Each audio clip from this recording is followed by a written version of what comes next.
Nah, teman-teman sekalian, meminta maaf, ya, berjanji tidak akan mengulangi kesalahan adalah sebuah hal yang sangat indah. Hal yang sangat indah. Kalau Anda berbuat salah, lalu Anda mengatakan, maafin saya janji tidak akan mengulanginya. Itu luar biasa, sangat melunakkan hati orang di hadapan kita. Gitu kan? Makanya setiap orang buat salah, dia iklankan, dia minta maaf. Nah, kalau teman-teman mengatakan maafkan saya, itu kalau kepada Allah Subhanahu wa taala sama dengan Anda mengatakan astagfirullah. Istighfar itu permohonan maafnya. Kalau janji tulisan ikrar misalnya, atau ikrar dengan lisan tidak akan mengulangi, itu namanya taubat. Jadi kalau teman-teman gabung astagfirullah wa atubu ilai, artinya ya Allah aku minta maaf dan aku janji tidak akan mengulanginya. Seperti itu. Nah, teman-teman sekalian, taubat ini perlu kita lakukan. Karena Nabi SAW sendiri sebagai pimpinan kita dan utusan Allah mengatakan, aku beristighfar dan bertobat kepada Allah sehari, setiap harinya 70 sampai 100 kali. Seperti itu. Apalagi kita gitu ya. Padahal Nabi SAW sudah diampuni dosa-dosanya, tapi masih seperti itu. Nah, taubat ini teman-teman indah sekali. Karena dengan taubat, maka semua kesalahan Anda dimaafkan. Plus lagi, fasilitas yang terhalang karena kesalahan Anda akan diberikan. Contoh misal Anda di kantor, Anda kerja. Lalu Anda buat satu kesalahan, misalnya telat datang, atau Anda tidak menyelesaikan pekerjaan atau apa saja. Lalu cara yang terbaik adalah Anda minta maaf dan Anda coba perbaikin. Anda ajukan permohonan maaf, Anda janji tidak akan mengulanginya, lalu Anda janji juga memberikan tanggalnya atau waktunya ya, date time-nya itu akan diselesaikan. Maksud saya waktunya akan diselesaikan pada hari ini atau pada jam ini gitu. Dan Anda tepati itu. Maka saya yakin nanti perusahaan akan memaafkan kesalahan Anda dan akan mencairkan semua fasilitas atau memberikan fasilitas yang sudah dijanjikan. Karena Anda lakukan itu. Seperti kurang lebih itu rasionalnya orang kalau bertaubat. Seperti itulah. Allah Subhanahu wa taala memerintahkan kita teman-teman untuk selalu taubat. Ini adalah perintah dalam banyak ayat Al-Quran, gitu kan. Dalam surah An-Nur misalnya, ayat 31, dan bertobatlah kamu sekalian kepada Allah, hai orang-orang beriman, agar kamu beruntung.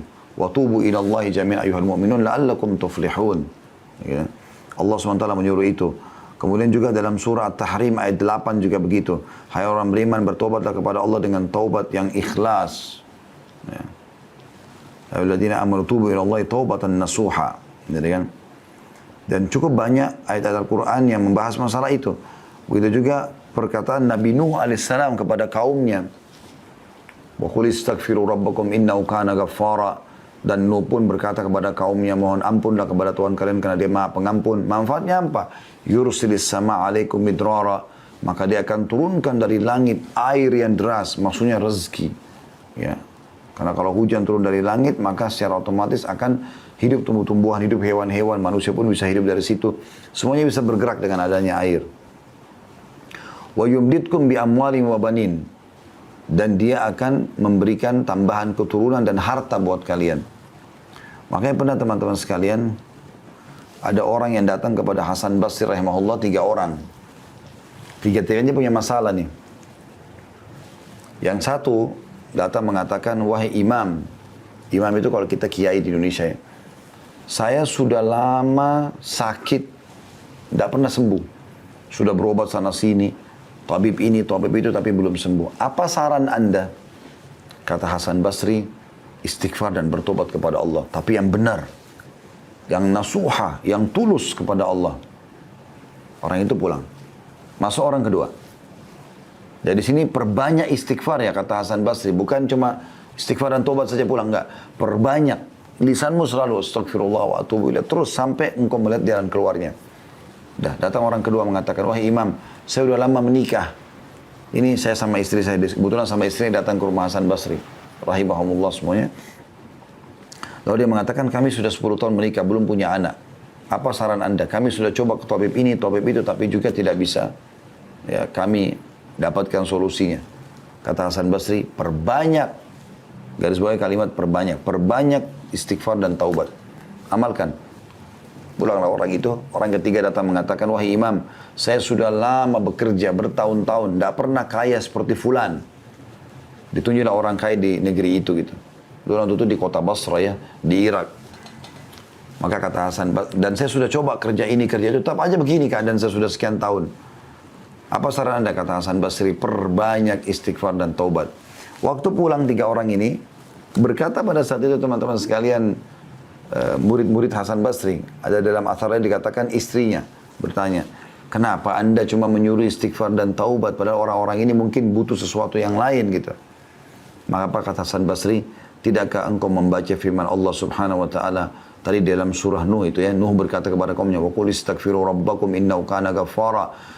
Ya, Nuh berkata beristighfar dan bertobatlah pada Tuhan kalian karena dia maha menerima taubat hambanya. Yursilis sama alaikum midrara, maka dia akan turunkan rezeki yang banyak dari langit. Wa yumbitkum bi amwali wa banin, dan dia pasti akan menambahkan buat kalian harta yang banyak dan juga keturunan.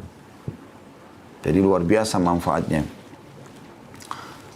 Imam Nawawi berkata rahimahullah, para ulama telah sepakat bahwa taubat dari seluruh perbuatan maksiat adalah wajib hukumnya. Wajib dilakukan dengan segera dan tidak boleh ditunda, apakah itu dosa kecil atau dosa besar. Nah, cuma bedanya teman-teman sekalian, kalau dosa kecil itu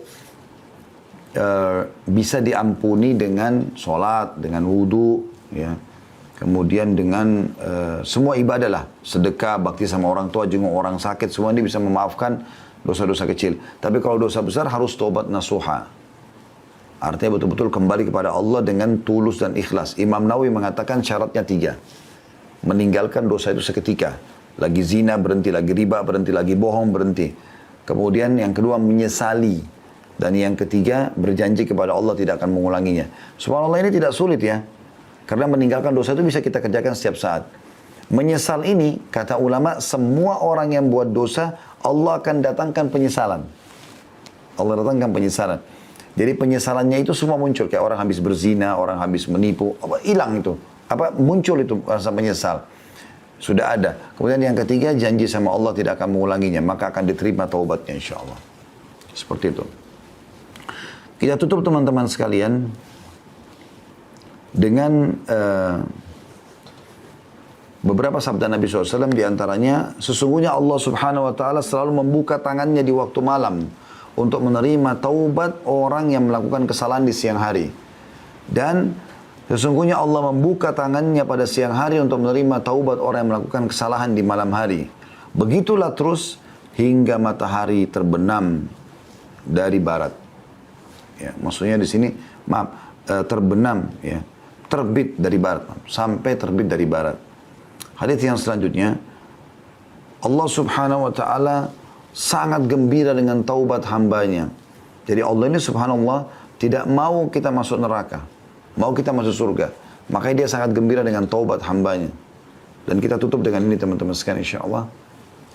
Kata Nabi SAW, Allah lebih gembira dengan taubat hambanya dibandingkan seseorang di antara kalian yang membawa seluruh bekalnya di atas tunggangannya.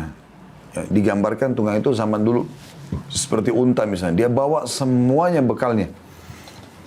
Kalau anda mungkin naik mobil di zaman sekarang, membawa seluruh harta yang anda punya, simpanan anda, bawa di mobil. Kemudian kata Nabi SAW, dia melewati padang pasir yang tak bertuan. Nggak ada orang, nggak ada hewan, padang pasir tandus. Dia jalan, kemudian dia capek, dia istirahat di bawah sebuah pohon. Pohon itu pun bukan pohon yang rindang. Kemudian dia tertidur, waktu dia bangun, dia tidak menemukan untanya sama bekalnya, hilang. Lalu dia keliling-keliling mencari, tidak ketemu. Pada saat dia sudah putus asa, dia pun berkata pada dirinya sendiri, saya akan kembali ke pohon yang tadi saya tidur. Ya. Dan saya berharap pada saat saya bangun sudah mati. Maka Nabi SAW mengatakan dia pun kembali ke pohon itu, lalu dia tidur, ternyata pada saat dia bangun, dia temukan untanya sama bekalnya semua ada di depannya. Bagaimana gembiranya orang ini karena dia bisa melanjutkan kehidupan, Allah lebih gembira dengan taubat hambanya dibandingkan orang seperti ini. Resep ini teman-teman sekalian, curhat dengan Allah Subhanahu Wa Taala dan bertobat dari dosa-dosa, dipastikan keduanya insya Allah dan masuk dalam judul kita akan menjadi penyebab utama semua urusan Anda dimudahkan oleh Allah Subhanahu wa taala. Allahu a'lam.